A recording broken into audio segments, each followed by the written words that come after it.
Hey guys, it's Zen Mama Llama. I'm sorry I've been missing for a few days, but I've been kind of taking everything in, everything that's been happening, and just trying to adjust. There's a lot of misinformation out there. There's a lot of people panicking. There's a lot of people who still believe this isn't a real thing. It's no worse than the flu. There's some people who think we should do what South Korea did so that we can save the economy. But guys, we're past that point. South Korea took swift, immediate action. We've known about this since January, and we just took action in March. So we're a little behind the ball on making a swift action. So what does that mean for us? That means we need kindness more than ever, because there's a lot of people out there that are scared, afraid, angry. There's a lot of angry people out there right now. A lot of angry people. A lot of people who are angry and scared because they don't have a job. They don't know where their next meal's coming from or next paycheck's coming from. We have, unfortunately, a lot of people who live paycheck to paycheck, and it's a scary time to live paycheck to paycheck. I urge you to show empathy now more than ever. Even if you disagree with somebody, you can disagree with me too, but show empathy. It's the least we can do right now, is to show empathy for somebody else. You know, people get scared. People do bad things when they're scared and hungry or think they're going to go hungry. I've had to tell my kids to bring their toys inside unless they want them to get stolen, which is sad to say, but I've lived through this before. I've lived through a recession. I've had lawnmowers stolen, bikes stolen, all from my front screened-in porch. My bikes were chained together, and somebody cut the chain and stole the bike. The good one, the new one, not the old one that doesn't work. I've been through this before. I've been through a car being stolen before.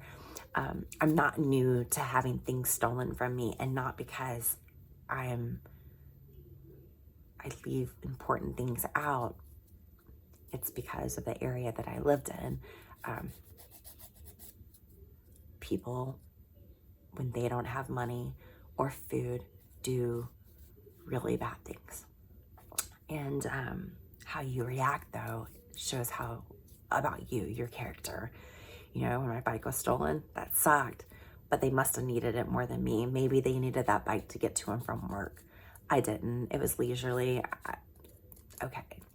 Same thing with my lawnmower. Maybe they needed to cut their grass, or maybe they needed to use it to cut other people's grass to make money. I'm thinking that one because there was a neighborhood guy who walked around to mow grasses with a lawnmower. And then one day he didn't have one, and then mine went missing. But that's okay. I still showed him kindness. Even when we moved away, the same guy who I'm pretty sure stole my lawnmower, I was like, probably stole my bike too. I was like, hey, we have all this stuff. Can you use it to sell? And he was like, absolutely. And I paid it for it, even though he probably had stolen from me. That takes a lot. It takes a lot to do that. For some people, others, it comes more naturally. Me, I'm kind of in the middle. I kind of want to be mad, but then I'm like, let's look at a different side. I'm lucky. I have a good job. I can work from home. I am doing pretty well with this. I'm an introvert, so I'm okay not leaving the house. I've been practicing my whole life for this. I'm good. Or at least my whole adult life. I'm totally good. I don't have to leave the house. Yay. I can send my husband to the store every time. Yay. The kids have adjusted pretty much well. We've had a few hiccups, but still. So if you're struggling with the kids, holler. I can give some ideas of what made it work for us, because it was definitely an adjustment period to get them on a schedule, kind of, and because we do better with a schedule and an agenda. And just show those people who are out there still working kindness. Like, give them an extra thanks. If you're tipping, give a little bit extra if you can. But that thank you goes so much further than you could ever imagine. Like, just thank somebody. Thank them for doing it. Like our mail lady, I'm like, Laura, what can we do for you? Like, I appreciate you still, delivering. She goes, it's like Christmas in July. It's hot and I have tons of packages, and I shouldn't have tons of packages when it's hot. I was like, I understand. Here's a bottle of water. I appreciate what you do. she's amazing. She's been our meal lady the entire time I've lived here, and I've gotten to know her story, and I appreciate what she does. The boys go out and wave at the garbage man, and they yell thank you to them. You can teach your kids these small little things, especially when you're home now. When you see those people who are still out there working every single day, very thankful they have a job, but very scared that they could catch this virus. Give them extra high five. You're amazing. Thanks for doing what you do. And thanks for being open for us to be able to shop or get gas or whatever. And support your local businesses, especially those who are baking to take out. There are so many that are doing that. Take advantage of that. Those local businesses need your help more than ever right now because they're not going to get the bailout. They're struggling, and we can help just a little bit, then do it. So today's message is just be kind, pay it forward if you can. If you can't, that's okay. Let others help you.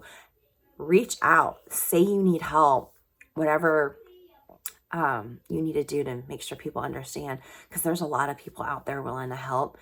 We just have to know that you need the help.